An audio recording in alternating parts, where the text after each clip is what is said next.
1:30 del mediodía, entonces retornamos a Todos a la Cueva porque tenemos en línea justamente a Silvina Batakis, ex ministra de Economía de la provincia de Buenos Aires durante la gestión de Daniel Osvaldo Scioli. Silvina, ¿cómo estás? Hola, buenos días, ¿cómo están ustedes? ¿Qué tal? Te saluda Lautaro Pérez, Emiliano De Lucci y Kevin Martínez. Bueno, Silvina, queríamos hablar un poco sobre, cómo estabas viendo no solamente la situación económica, digamos, de la provincia de Buenos Aires, sino también un poco a nivel nacional y más a lo coyuntural, digamos, en este momento de la semana. ¿Cómo estuviste viendo toda la negociación, por ejemplo, de la UCR interna, justamente a Cambiemos, con respecto a las tarifas? ¿Cómo estuviste viendo esto? Bueno, en particular, digo, en primer lugar, el tema tarifario está causando situaciones dramáticas, tanto en familias como en pymes, ¿no? Como pequeños comercios.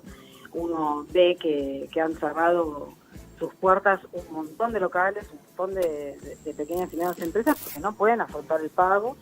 Y el tema del prorrateo, como se le denominó a esta negociación que supuestamente tuvieron dentro de lo que es la misma Alianza Cambiemos, junto con los radicales, la verdad que me parece perverso, ¿sí? Para cada una de las familias que tengan que pagar, porque no es que va a haber un subsidio para poder pagar más adelante, sino que esto se paga más adelante pero con un interés, y se paga más adelante, quiere decir que se suma a la cuota de ese mes que vaya a tener que pagar el usuario, la familia. Entonces no entiendo por qué una familia que hoy no va a poder pagar 2.000, 3.000 pesos, en julio no va a poder pagar 2.000, 3.000 pesos, sí va a poder pagarla en noviembre o diciembre. ¿Sí? La verdad que no veo la razón de ser y me parece muy perverso el acuerdo al que se llegó. Y creo que hay una falta de sensibilidad absoluta en general en el gobierno respecto de las situaciones que vive la clase media baja, las poblaciones más vulnerables de Argentina, en general, en todas las políticas que se están implementando. Silvina, de cara al año que viene, ¿no? Porque sabemos que ahora en octubre va a aumentar de vuelta el gas, estos aumentos en cuotas se suman a una política de endeudamiento de todos los sectores sociales mediante préstamos SUBA que se usa para comprar comida, para pequeñas refacciones o para lo que sea. ¿Cómo ves esto en el mediano plazo, a mediados de 2019? ¿Hay riesgo de que se arme como una bola de capital adeudado por todos los sectores sociales que no pueda ser pagado en un punto, en el mediano, corto o mediano plazo? Bien, también, digo, de vuelta mismo, en primer lugar me parece que lamentablemente el modelo de endeudamiento que está llevando adelante el país lo traslada para las familias. Y hoy, es como vos decís, hay familias que están pagando en cuotas alimentos.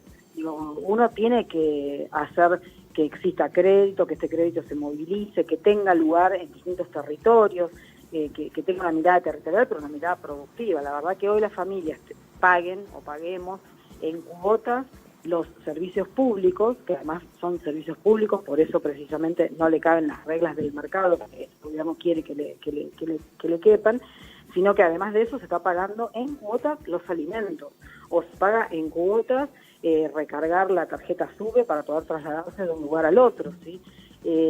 La verdad que creo que esto en algún momento, por supuesto, va a colapsar. Esto es un sistema que es insustentable, un modelo totalmente insustentable, como lo dijo ya incluso Melconian, y entiendo que ayer también salió Pratgay a hacer una crítica. Hay una inconsistencia muy fuerte en este modelo económico que puede subsistir 1, 2 años más, pero no puede subsistir más allá de eso. Entonces, a tu pregunta de si esto del año que viene colapsa en cada una de las familias, es muy difícil saber cuándo colapsa, pero claramente esto es insostenible de tiempo, no tiene posibilidades de que se vaya sustentando, si no es de otra forma, que seguir endeudándose hasta que exista el endeudamiento, la posibilidad de endeudamiento. Cuando esto se corta, el sistema colapsa.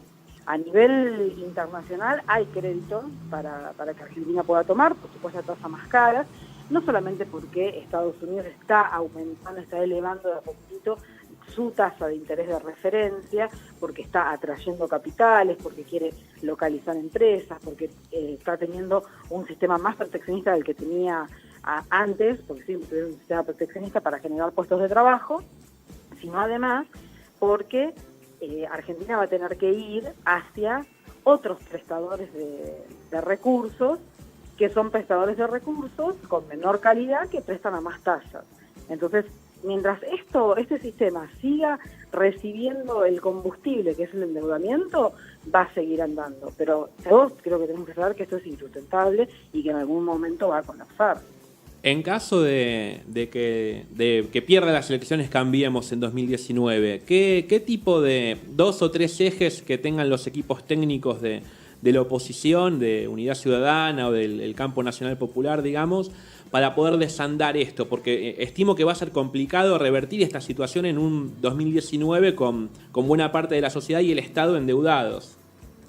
Sí, y también me parece que es importante decir que el valor más importante que este gobierno recibe de parte del gobierno anterior, como mínimo son 2. Uno, que es el tema del endeudamiento tan bajo que tenía Argentina. Argentina, junto con Arabia Saudita, era de los países con menor deuda respecto de su Producto Bruto, de la actividad económica que tienen los países. Y esto que ellos dijeron, ay, la herencia negativa que nos dejaron, fue la mejor herencia que pudieron haber recibido, y gracias a eso están pudiendo hacer todas estas políticas que están haciendo.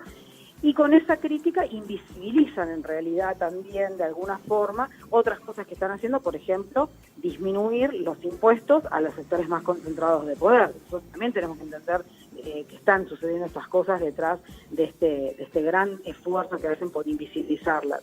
La otra gran variable que se dejó como positiva, o el otro hecho positivo, es la tasa baja de desempleo. Estos 2 elementos le permiten a este gobierno seguir haciendo, estirando este modelo que es insustentable en el mediano plazo, digamos, en el corto y mediano plazo. Pero sí es cierto que toda esta práctica insustentable deja una herencia negativa, deja como si fuera no el crecimiento invisible, pero sí como un pulpo invisible que va a penetrar en un gobierno próximo, que ojalá sea un gobierno nacional y popular, pero digo, los impactos que deja un modelo neoliberal van a ser muy fuertes y, como vos decís, son secuelas que son muy difíciles de revertir. El tema del endeudamiento, por más que uno lo ponga en revisión, lamentablemente no puede hacer demasiado para revertirlo, claro, porque es deuda que tomó un gobierno soberano legítimamente elegido por un pueblo. Entonces es muy difícil decir, bueno, no se paga la deuda, por ejemplo, pero sí claramente va a tener que haber medidas para ver cómo esa deuda se puede hacer un poquito más sustentable, con tasa más baja, con algún tipo de manejo financiero. Pero sí preocupan en ese sentido que el presupuesto que tenga que manejar la próxima gestión va a tener cada vez más abultado la parte que es pago de intereses.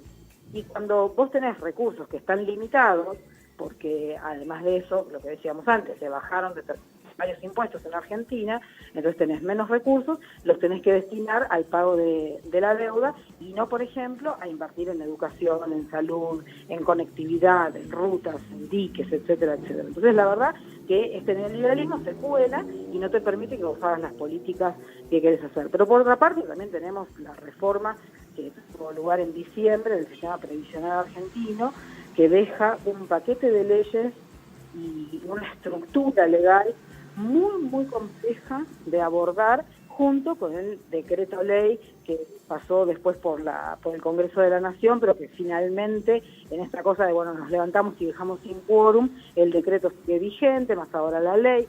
Este entramado legal que está dejando este gobierno va a ser muy, muy complejo de resolver y las consecuencias son todas negativas. Sí, te quería preguntar, que no fueran las elecciones o un estallido social, digamos, ¿qué alternativas tiene la oposición o la ciudadanía en este momento para, con el tema de las tarifas puntualmente, digamos, presentar una especie de freno a esta política? ¿Vos cuál es tu opinión? Bueno, se presentó en el Senado, ¿no?, un proyecto de ley en donde también, bueno, fue muy comentado en esta semana, en donde se retrotraían los sistemas tarifarios, los esquemas tarifarios a lo que fue diciembre del año pasado y no se permitía hacer más incrementos hasta el año 2019. Acá lo que nosotros creo que sí tenemos que saber respecto de las tarifas es que hay una decisión política de eliminar subsidios y que las tarifas tengan este valor para cada una de las familias. Porque yo decía, este gobierno fue elegido democráticamente por el pueblo, entonces este gobierno tiene la legitimidad de tomar una decisión, como es, por ejemplo, eliminar los subsidios y garantizar la ganancia empresaria para hacer todo lo que es la cadena productiva de generación de energía. Tiene la legitimidad de hacerlo porque ganó por las urnas. Como así también tenía legitimidad el gobierno anterior de poner un subsidio en el convencimiento de que los recursos naturales que proveen esa energía son recursos naturales de todos los argentinos y además que es una forma de incrementar el ingreso que tienen las personas si el gobierno pone un subsidio en algún sector, y en este caso era el sector de los servicios públicos. Entonces, también tenía la legitimidad para hacerlo, pero hay una decisión política de este gobierno de romper con esa política y de garantizar la ganancia empresaria cuando los recursos naturales que nosotros consumimos a través de prender, por ejemplo, la hornalla de la cocina, son recursos naturales de todos los argentinos. Entonces hay una decisión política de que esto suceda. No es que era inevitable corregir el tema tarifario y llevarlo y tener 1000% de aumento. Esto no es cierto, ¿sí? Hay una decisión política de este gobierno de eliminar los subsidios, y esto es en contra de la clase media, de las pymes, de las clases más vulnerables. Cuando la garrafa se triplica en el precio, esto está afectando en forma directa a las clases más vulnerables. Y lo que tampoco es cierto es que estas cosas de los subsidios no se hagan en otras partes del mundo. Vos sabés que en Alemania, por ejemplo, se está llegando a un esquema en donde el transporte público sea gratis. No solamente para fomentar o desalentar, si se quiere, el uso del transporte público, el uso del transporte privado como forma de proteger al medio ambiente, sino que, por ejemplo, también es para que Alemania, los consumidores, digamos, las familias como consumidores, tengan más libertad para dinamizar la economía con ingresos que se liberan y que no se tienen que pagar el transporte. En Inglaterra, por ejemplo, lo que se está haciendo es ponerle un límite a las tarifas respecto de los ingresos de los distintos sectores. También para liberar recursos para que puedan ir a la economía y que dinamicen la economía, porque el consumo interno, en definitiva, es una de las variables fundamentales que te hacen crecer al país. Uno o consume internamente o exporta, es la forma de producir. Argentina hoy no tiene ni consumo ni exportación. Entonces, ninguna de estas dos variables van a ayudar a que podamos crecer.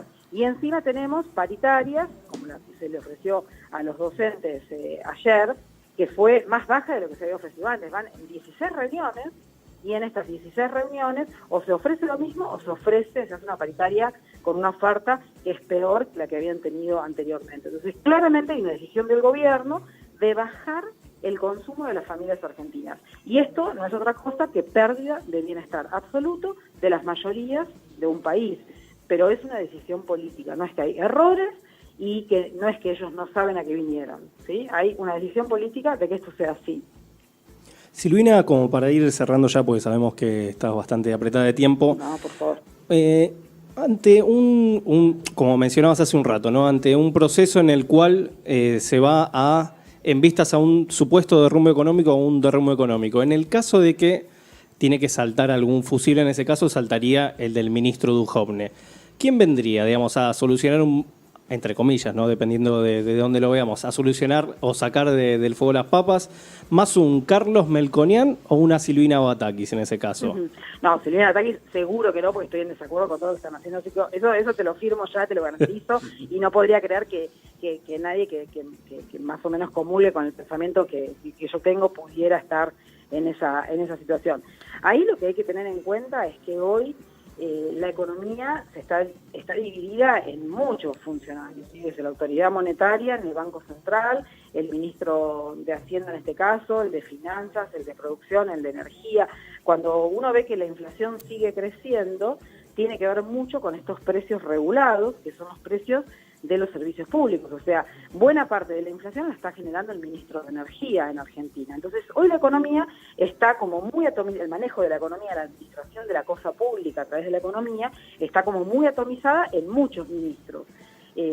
Y si un ministro tuviera que ser el fusible de todo esto, la verdad que sería solo eso, ¿no? Porque no, estoy segura que no tiene el 100% de la responsabilidad. Digo, la inflación hoy, por más que todos le adjudiquen la responsabilidad de la inflación al Banco Central, la verdad que no es solamente una responsabilidad del Banco Central, es una responsabilidad muy fuertemente del ministro de Energía, pero también de las otras áreas de gobierno.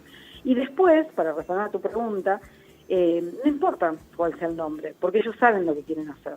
y van a seguir haciendo más de lo que están haciendo. No importa cuál es el nombre y el apellido de los que vayan a ocupar esos sillones, porque van a seguir haciendo más de lo mismo, porque vinieron a eso.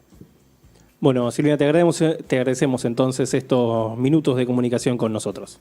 No, por favor, un gusto. Chao, chao. Que tenga buenas tardes. Bueno, estábamos en comunicación entonces con Silvina Batakis, ex ministra de Economía de la provincia de Buenos Aires durante el 2011 al 2015, en la gestión de Daniel Osvaldo Scioli. Nosotros entonces vamos con Red Hot Chili Peppers y I Fan Out.